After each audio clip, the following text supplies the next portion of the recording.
स्वागत है आप सभी लोगों का हमारे YouTube चैनल हेल्प डेस्क 14 में।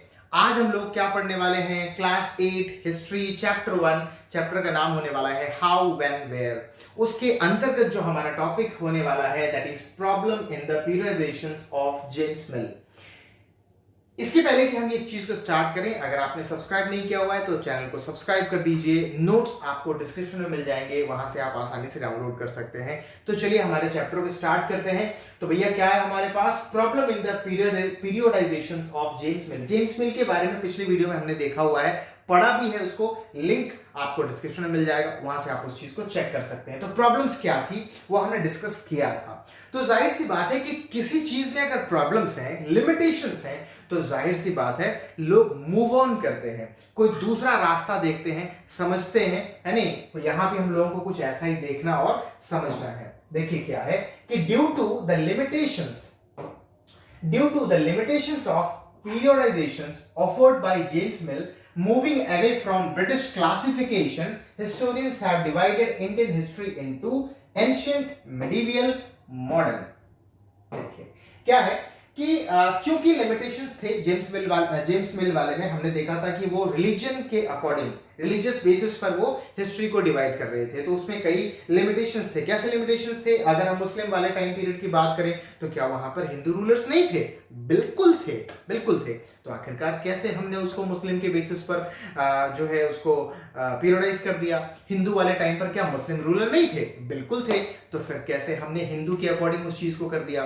तो ये चीजें कहीं ना कहीं एक तरीके से मेल नहीं खा पा रही थी। अगर हम इसी चीज को दूसरे पॉइंट ऑफ व्यू से देखते हैं इंडियन हिस्ट्री को, तो वो क्या है, कितने अलग अलग पीरियड्स में डिवाइडेड है। तो एंशिएंट हिस्ट्री, मिडिवल हिस्ट्री और मॉडर्न हिस्ट्री। अगर हम इन तीनों को समझते हैं तो पहला हमारा है कौन सा? Ancient history, that is primitive old society.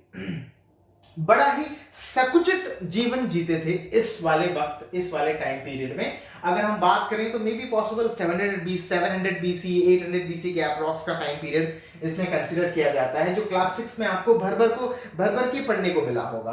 तो इस टाइम पर उसको हम अनसिविलाइज्ड भी कह सकते हैं। हालांकि ये कहना गलत होगा, लेकिन जिस तरीके से क्लासिफिकेशन होता है तो वहां पर इस वर्ड का इस्तेमाल करना पड़ता है।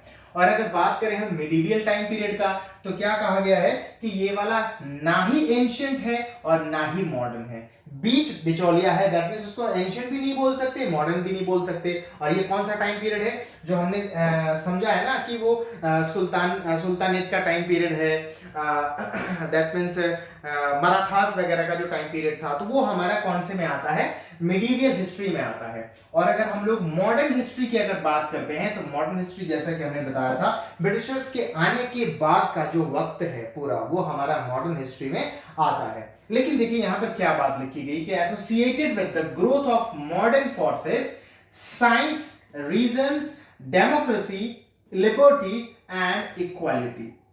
अब एक बात बताइए, ये जो इतने बड़े बड़े शब्द लिखे हैं ना, और अगर हम बात कर रहे हैं कि हर जगह ये लिखा होता है कि ब्रिटिशर्स के आने के बाद से जो टाइम पीरियड है वो हमारा मॉडर्न हिस्ट्री के कैटेगरी में आता है, तो क्या ये चीजें थी हमारे यहां उस टाइम पर जब ब्रिटिशर्स थे? बिल्कुल भी नहीं। तो जाहिर सी बात है यहां पर एक सवाल बनता है कि क्या ये सही है when we are talking about the Indian history? और अगर इंडियन हिस्ट्री के बात करने के टाइम पर we have given these types of things to understand the modern history according to Indian point of view, क्या ये सही है? तो जवाब बनता है कि नहीं भैया, बिल्कुल भी नहीं।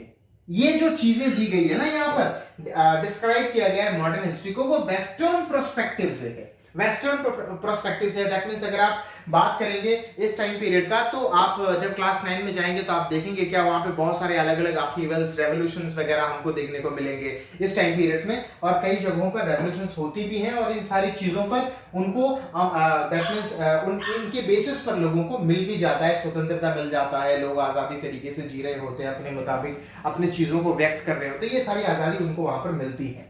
तो चलिए, अगर ये मॉडर्न हिस्ट्री के लिए हमारे लिए फिट नहीं है, दैट मींस मॉडर्न हिस्ट्री अगर हम इसको नहीं बोल रहे, तो इस टाइम पीरियड को आखिरकार क्या कहा गया होगा? तो यहां पर देखिए क्या लिखा हुआ है कि many historians refer this modern period as colonial period. ये अपने आप में एक बहुत बड़ा शब्द है, और कहने का मतलब है इससे आपको दूसरे शब्द भी बनते हैं दैट मीन्स इससे आपको क्या क्या बनेंगे, एक मिनट मैं जरा डार्क पेन ले लूं, ये ले लेता हूं, चलो।